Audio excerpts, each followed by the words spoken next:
And thank you, Sandy. It was an honor to receive the Melville Dewey Award from you in Chicago. And I have to say that there was quite a bit of irony in receiving the Melville Dewey Award. Many of you know that Mr. Dewey had an interesting history. Some of it outlined in Dee Garrison's book, Apostles of Culture, a feminist review of the profession specifically, when he was quoted and said that there was a time that our profession didn't have many women. And Melville Dewey, in his quest to really professionalize the profession and routinize things and everything, thought that it was time for women to be admitted to the profession because, as he said, they could bear pain and tedious tasks with fortitude. So as I was sworn in as the 14th Librarian of Congress, but the first female, I know he had a moment wherever he was. And the other part, though, being the first African-American, was really significant for me because I'm a descendant of people who were forbidden to read, and so to be part of that. Thank you, OCLC, for having me here. I remember when, and my colleague Roswell Encina's here, and he says, "What does OCLC mean?" I said, "I remember when the O meant Ohio." So Sandy, yes, there are some of us who are part of that, but thank you, and that partnership will continue as well. And my first job in a library, and that's what's in the foreword, was filing Library of Congress cards in the Chicago Public Library. And full disclosure, they might still be trying to undo my handiwork. I never was a good speller, so that didn't happen. But it really taught me that the nostalgia and the mystique of the card catalog might not have been well-founded. Everything wasn't as accurate as people have a myth about. And thank you for having me home in Baltimore. I still live in Baltimore. This is always going to be home. And I invite you to enjoy our city while you're here. The crab cakes.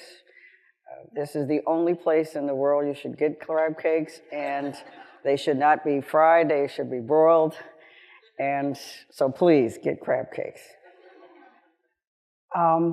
When you think about smarter libraries and how and where we're going in the future, it was interesting during the opening when you were talking about customer experience and innovation and using data, because that's exactly what the Library of Congress is embarking on right now. And I want to start with the Pratt Library right here in Baltimore, the first library system in the United States. A system meaning that the central library and the branches opened at the same time.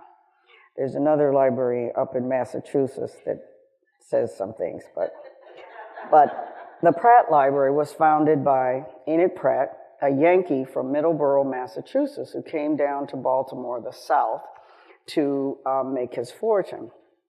But he also was one of the founders of the cultural and educational life of this city, with Mr. Hopkins, Johns Hopkins, who, the university that's here, and some of you are affiliated with Hopkins, Mr. Peabody, there's the Peabody School of Music, Mr. Walters, the Walters Art Gallery, and Mr. Pratt, and there's the street, the main street is the Pratt Street, was part of that cohort that was building this city at a time that it was the third largest city in the country. And his contribution was a free public library, and free was in the name. And he said, "My library shall be free of politics and religion." and it's held to this day with a self-perpetuating board. He also was a mentor to Andrew Carnegie, who at first wasn't having such a successful time giving his gifts to communities throughout the country. And he came to Baltimore. And when you read the Baltimore Sun, the local paper at that time, they were so proud that Andrew Carnegie was coming to Baltimore to see, as he said, how the free public library system could work. He toured the city with Enoch Pratt. And what was the essential part of it was the fact that Mr. Pratt gave the library to the city, but he also had a stipulation that the city had to agree to fund the operation. So it was the first public-private partnership. And Mr. Carnegie went away and years later said that Mr. Pratt was my pioneer, and he saw no other instance of civic philanthropy that was better than the establishment of the Enoch Pratt Free Library. And during the intervening years, the Pratt Library became known for its innovation, the first library to really have public relations. If you get a chance to see the Central Library that's under renovation right now, there are department store windows, and it was the first library in Toledo has an exact replica, and also Rochester, New York, of a department store model without the grand staircase, so that ladies with their prams, it was said, could just go in. It was the people's library. It was also the first library to have services for teenagers. Margaret Alexander Edwards started right here in Baltimore. And the American Library Association has 2 awards in her name each year, one for young adult services as well as youth literature. And she was quite the lady, and they still talk about her in Baltimore because she was from Texas, and she was like this, they said. And she said that young people, young adults, should have the opportunity to be treated with respect, and that's where young adult services. But over time, the library, it being in an urban area, had difficulties. And I was very honored to be asked to be in Baltimore to help the library regain its stature in the city. And over time, the library became an opportunity center, from flu shots to a social worker in the library, all of these types of programs. And when you think about being smart and smarter libraries, most libraries, especially on campuses and communities, are smart because they have connected. This year, I've had the opportunity to visit a number of libraries, starting with the San Francisco Public Library with its teen mix area, a special area designed by teenagers and operated by teenagers. In fact, I was interviewed by teenagers, and that's very daunting because they were something. But what happened in San Francisco was these kids were already hanging out at the public library. And one young lady who was the leader of the design team for that teen mix, and they received private funding, said that she was homeless, and that's why she was hanging out at the library. And through this opportunity to be part of designing and developing an area that has a sound recording studio, has all of these bells and whistles, but it's all operated by them. She is now in college and giving back. I was in Derby, Pennsylvania, a small public library that was the first in this community, but had so many things for the community, from a community garden to knitting and sewing classes to entertaining young people who asked me, so what does the Librarian of Congress do? These were 5th graders. I'm still working on that one. Malden, Massachusetts, the library that allowed college students who couldn't afford the room and board at Harvard to use their public library for their research. Rochester, Illinois. I'm from Illinois, so a little prejudice there. But they're a rural area, 15 miles outside of Springfield, Illinois. So this is corn, lots of it, surrounding. But the farmer's market and the police chief was there, and everyone in the community looked at this library as the place to be. And then Berkeley, California, the hotbed of student activism, where the librarian has 4 earrings and maybe 2 tattoos and participates and makes the library also a hotbed for opportunity to discuss. And then Great Britain, the Manchester University Library that has transformed itself into the hub of the campus and has a new facility that encourages everyone to participate. And then back to this country, to Jackson, Mississippi, where the central librarian has a special area that allows people who are without homes to eat right there in the library with a Coke machine and all types of amenities for people who were there every day. And recently, single-handedly, had a monument put outside of the library to the Tougaloo Nine.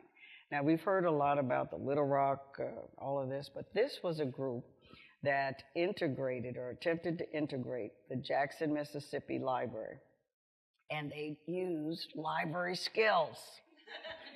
It was wonderful, the Tougaloo Nine. What they did was they made sure before they attempted to integrate the Jackson Public Library, they checked the card catalogs of Tougaloo College, the other segregated libraries, to make sure that the books that they were getting ready to go in and request were not held by the other libraries. I thought, subversive, using library skills, because they couldn't be denied. They couldn't be turned away to say, oh, well, those books are in your library or anything like that. They did the research and made sure that what they were going to ask for couldn't be satisfied by another library. Now, those books probably were pretty esoteric or whatever, but the fact that they used their information skills to fight against injustice demonstrates what I think we have all in terms of being smart.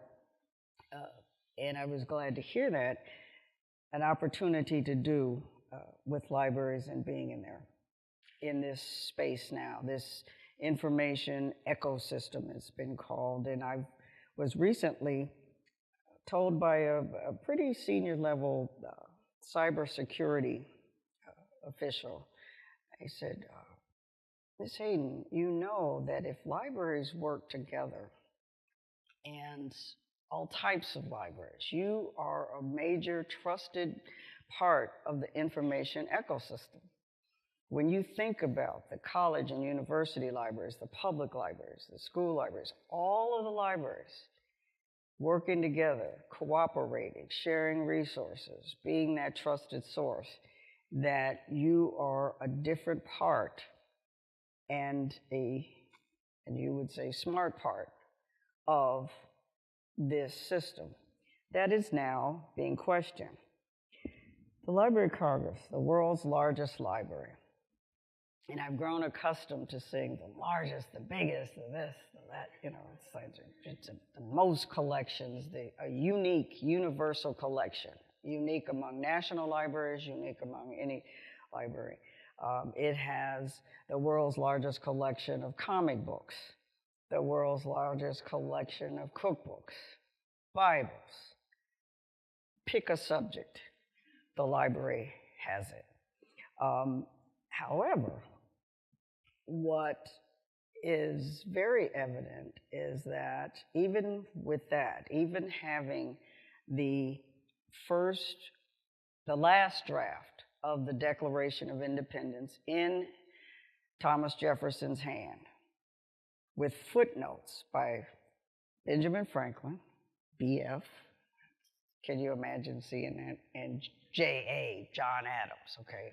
And it's in a safe, it's a national treasure, and you're showing it to this group of dignitaries, and you have to, the Capitol Police are there, and this is how important this is. You take it out of this vault, and someone looks at you and says, how do you know this is real?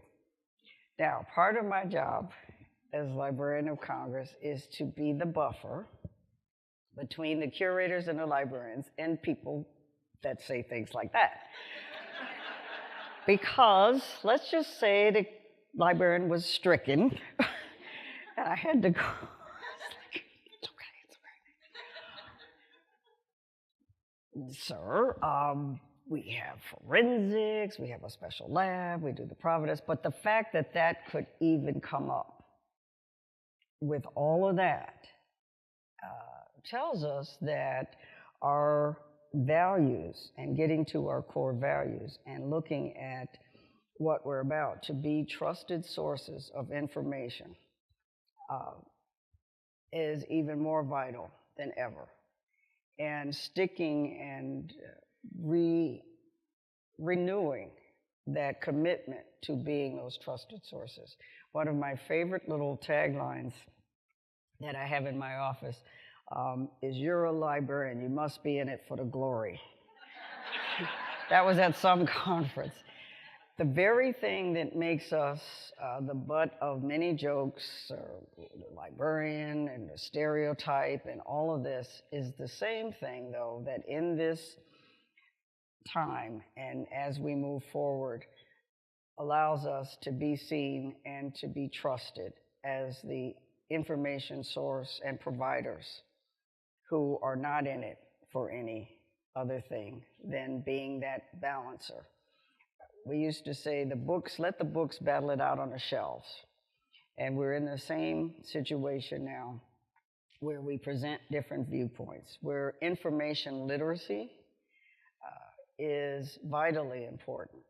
My favorite New Yorker cartoon is the old one with the two dogs sitting in front of the computer.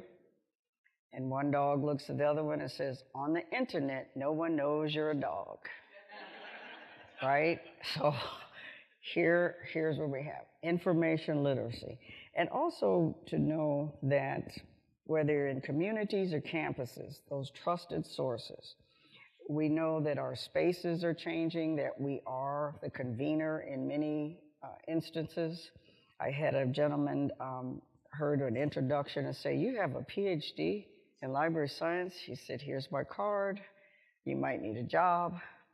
Aren't libraries going out of business? No, they're not going out of business. They're looking at what we can be. And the Library of Congress is involved with strategic planning and looking to the future. With the overriding thought that this strategic planning effort should not be a map that we have to follow, but as someone said, a compass. That we focus on what's true north for us, those values, what we think of, and we know where we're going. We may not be able to map it out. This is such, as you know, such a rapidly changing environment that if you are too wed to what you planned a year ago or 2 years ago, you won't be nimble enough, you won't be able to innovate. And I was glad to see innovation there. We're creating it at the Library of Congress, an innovation group that is visiting places like the MIT Media Lab and getting out and seeing what's possible. MIT Media Lab is working with public libraries now and doing some of that work. That we have to be nimble, and that's being smart. Just, in your own life, just everyday life, you have to be a little more flexible and a little more open. And I have to, in full disclosure, say that that's not one of my strong points. I like things to be stable and to stay the same. I hate that phrase, nothing stays the same but change. No, I want something to stay the same, right? Don't you? I mean, but we're in that environment. So not thinking that we have to map everything out. Strategic planning can sometimes be a chore, and definitely is a way to get people not engaged, is to say we're working on a strategic plan. Well, no, let's work on what's going to be our guiding force. What are our values? What are we trying to do? What's our compass? So we know when we're veering off. And if you think of it more in that sense, it gives you something to always guide you, rather than a map, as we know, that can change. 2 words, Waze and what's the other one? Yeah, those changes, all right? North is always north. And so when you embark on the next 2 days and you have speakers and you have an opportunity to be together and talk about things, think about what we have in common. No matter if you're on a campus, in a community, you are an information provider. But you're also more than just information. You're inspiration, too. You are people who are providing things, not just facts, but idea-provoking material or opportunities. I remember my earliest library experiences. I read about Anne Boleyn, and it did help when I went to Great Britain, because I was able to know about Queen First and all that thing. But Elizabeth I didn't bring it up, though, at Buckingham. Might not have been prudent. However, but just that imagination and in communities, letting people think about what possibilities are or what history provided. When you look at the fact that more young people are interested in U.S. history now than ever before because of that play, Hamilton, we have, when you look at the reference questions, when you look at the data, when you look at what people are asking for, they want to know more about George III. They want to know about the Schuyler's. They want to know about that. I had a group from teenagers from Colorado that said, are there any more cool dudes in history? They want to know. I mean, Thomas Jefferson, what's the next thing? Who else is interesting? What did they do? Andrew Jackson has had a revival. When you hear things and you hear the historical references. And so we're able to provide the primary sources, the real thing, and to show them. I had an opportunity recently, and at the Library of Congress, I mentioned the world's largest collection of this, the collection of that. I call them going through the stacks pinch me moments. When I'm walking 836 miles of shelving, 164 million items, 30 million separate manuscript pages that need to be digitized, all of that. And you walk down some of those those aisles, and on one hand you see Oliver Wendell Holmes, and then you turn and you see Clara Barton, Susan B. Anthony, I.M. Pei. It's like just going up the files of the NAACP, the most used collection not digitized, but used because it has to be there. And you pass Thurgood Marshall, and you pass just 23 presidents from George Washington to Coolidge. You pull out Teddy Roosevelt's diary that he kept in his pocket, and you open it, and it's to February 14th, and there's an X. The light has gone out of my life, and you realize that's when his wife and his mother died in the same house on the same day. And you see that, and you hold it, and you see what they have. And then you have the ultimate for a person who's been in Baltimore, who's been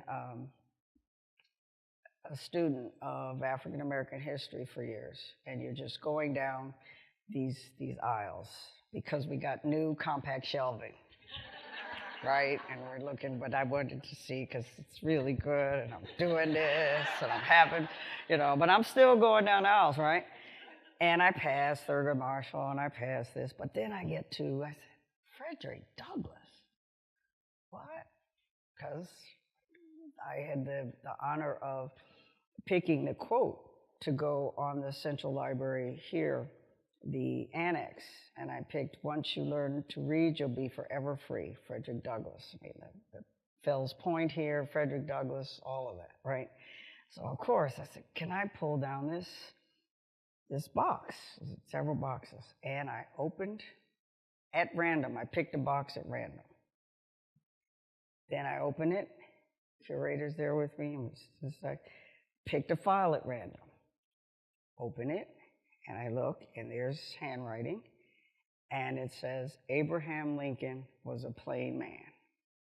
Now, I mentioned I'm from Illinois, Springfield. My relatives are buried in the same cemetery. There's only one in Springfield, at Abraham Lincoln, that grew up with this and that connection.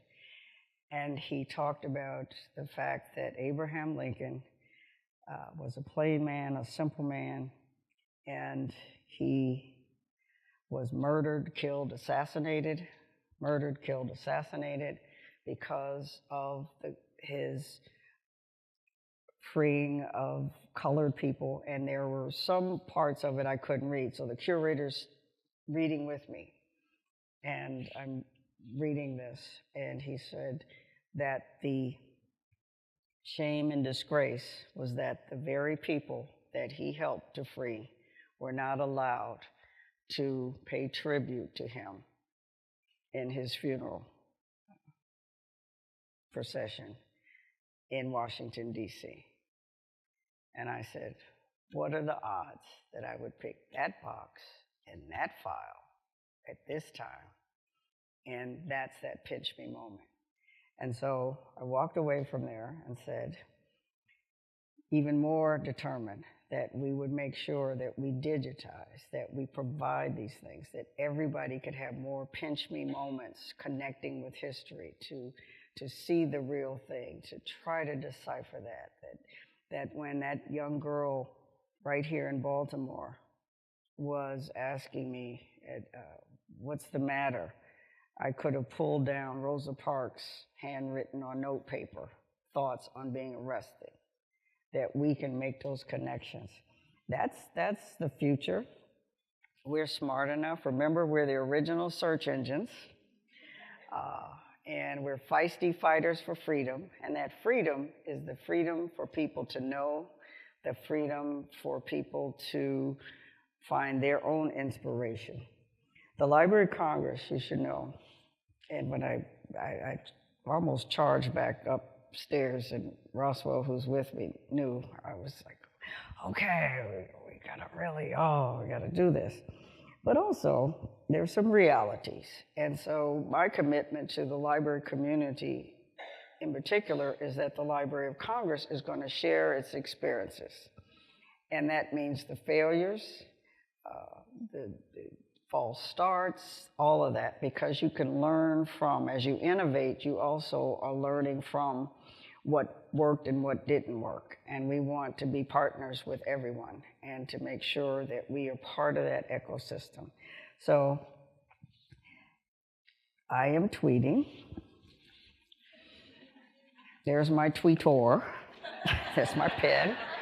I am allowed to touch it every now and then.